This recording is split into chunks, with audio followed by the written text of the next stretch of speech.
Assalamualaikum warahmatullahi wabarakatuh. Shalom, Om Swastiastu, Namo Buddhaya, Salam Kebajikan.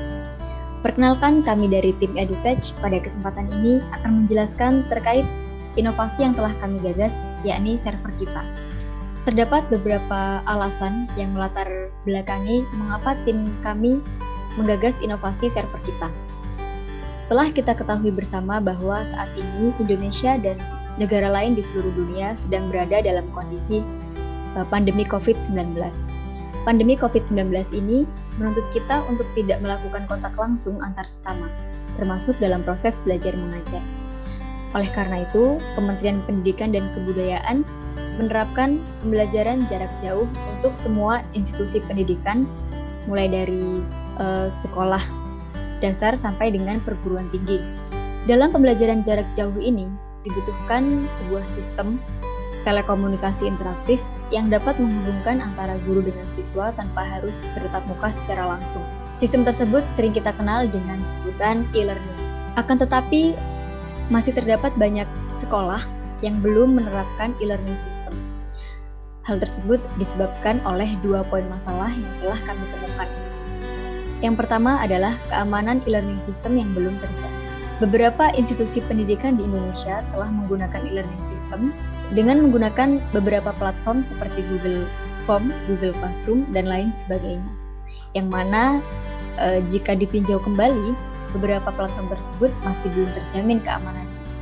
Kemudian yang kedua adalah harga komputer server yang relatif mahal. 2 poin masalah inilah yang menyebabkan mengapa masih banyak institusi pendidikan yang belum menerapkan e-learning system dalam pelaksanaan pembelajaran jarak jauh. Dan hal tersebut berakibat pada proses belajar mengajar menjadi belum maksimal seperti itu. Dari kondisi umum dan analisis masalah yang telah kami paparkan, kami menarik kesimpulan kemudian memberikan rekomendasi solusi berupa inovasi gagasan yang bernama server kit. Server kita merupakan inovasi sekaligus modifikasi dari sebuah set-top box bekas yang dapat dijadikan server e-learning sebagai alternatif solusi terbaik dari permasalahan tersebut. Sehingga kami yakin inovasi ini dapat meningkatkan efisiensi dan efektivitas pembelajaran jarak jauh atau PJJ sesuai dengan anjuran pemerintah.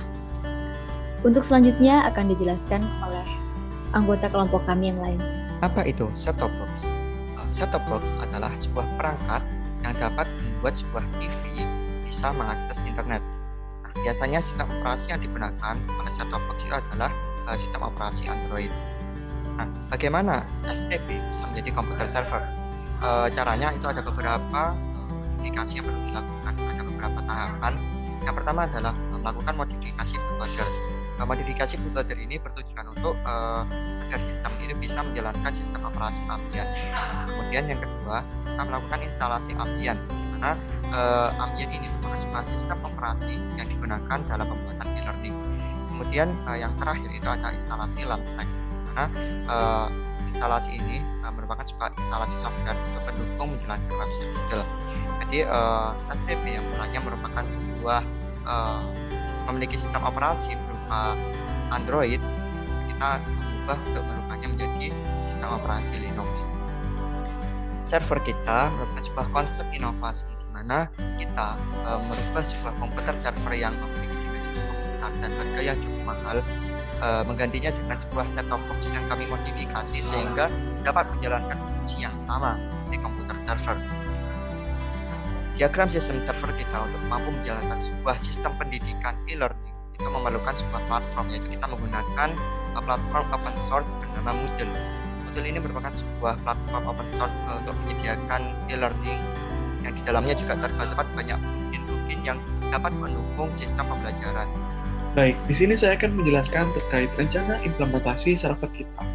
Jadi kita di sini sudah membagi menjadi 3 terkait rencana implementasi, yakni ada proses pra, proses dan pasca implementasi. Jadi pada proses pra kita melakukan 2 kegiatan, yakni sosialisasi dan pendataan. Selanjutnya pada proses implementasi kita melakukan 3 kegiatan, yakni ada uji coba, evaluasi, dan finalisasi pemasangan Dan pada proses pasca, kita melakukan dua kegiatan, yakni monitoring dan pengembangan. Nah, pada proses pra-implementasi, di sini yang pertama kita lakukan adalah melakukan sosialisasi server kita pada sekolah atau institusi pendidikan sasaran. Jadi, di sini kita menyasar sekolah-sekolah yang belum memiliki fasilitas e-learning dan sekolah-sekolah yang memiliki finansial yang rendah. Dan setelah proses pra-implementasi, kita akan berlanjut pada proses implementasi yang pertama, yakni adalah melakukan uji coba pada server kita, pada sekolah atau institusi yang menjadi sasaran kita tadi.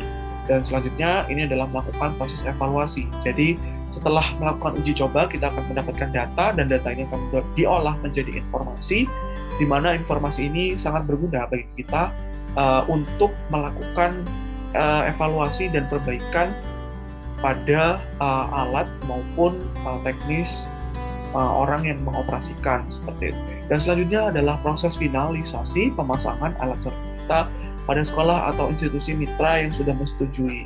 Dan pada proses selanjutnya, yaitu adalah proses pasca implementasi, kita melakukan dua kegiatan. Jadi yang pertama, melakukan monitoring secara intens pada sekolah ataupun institusi mitra.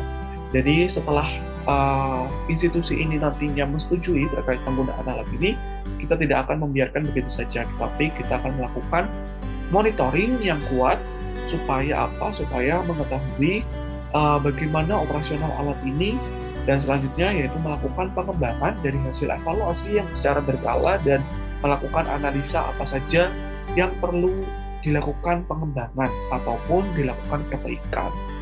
Jadi seperti itu. Dan untuk selanjutnya akan ada demo terkait penggunaan.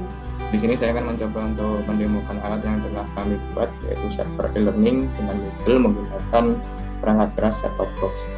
Nah, untuk mengakses Moodle itu sendiri, kita hanya perlu memasukkan alamat server di web browser. Nah, di sini saya menggunakan Mozilla Firefox. Nah, karena server ini menggunakan jaringan lokal, maka alamatnya menggunakan IP lokal, yaitu 192.168.1.7. Nah, ini merupakan tampilan awal dari service Moodle yang tertanam pada server yang kami buat. Nah, di sini ada tampilan available course, yaitu tampilan untuk menunjukkan kursus apa saja yang terdapat pada e-learning. Nah, untuk demo kali ini kami hanya menggunakan satu buah contoh kelas, yaitu pemanfaatan Raspberry Pi. Nah, untuk mengakses kelas tersebut kita harus login, yaitu dengan mengeklik link di situ. Nah, ini merupakan form login. Nah, form login di sini ada menu untuk login sebagai tamu atau login in as guest. Nah, di sini kita akan login sebagai tamu. Dan untuk kita login sebagai tamu di sini, kita tidak bisa mengakses kelas yang hanya diperuntukkan untuk siswa yang telah terdaftar. Nah, di sini saya akan mencoba untuk login.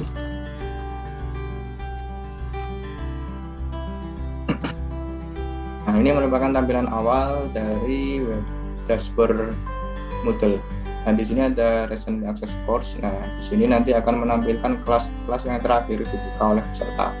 Nah, di sini ada course overview. Di sini nanti akan menampilkan kelas-kelas yang diikuti oleh peserta. Dan di sini ada timeline. Timeline di sini untuk menampilkan deadline tugas yang harus di-upload oleh siswa. Nah, di sini ada private files yang bisa digunakan untuk menyimpan file-file seperti dokumen, buku, ataupun yang lain. Nah, untuk kelasnya sendiri, nah seperti ini. Nah, untuk guru nantinya akan ada akses untuk mengedit isi dari kelas tersebut, mulai dari membuat topik atau membuat aktivitas baru. Nah, untuk aktivitas sendiri di sini ada cukup banyak, yaitu assignment atau pengumpulan tugas, ada attendance, ada chat, ada choice, database, ada feedback, ada forum, ada glossary, ada quiz, ada survei, ada wiki, dan juga ada Zoom meeting. Selain menambahkan aktivitas, guru juga dapat menambahkan resource berupa buku, file PDF, atau folder, ataupun alamat, address, atau URL yang lain. Nah, untuk siswa sendiri, nantinya menu edit ini akan hilang dan siswa hanya bisa mengakses aktivitas yang dilakukan oleh guru. Nah, mungkin itu saja demo yang dapat saya lakukan. Kurang lebihnya mohon maaf.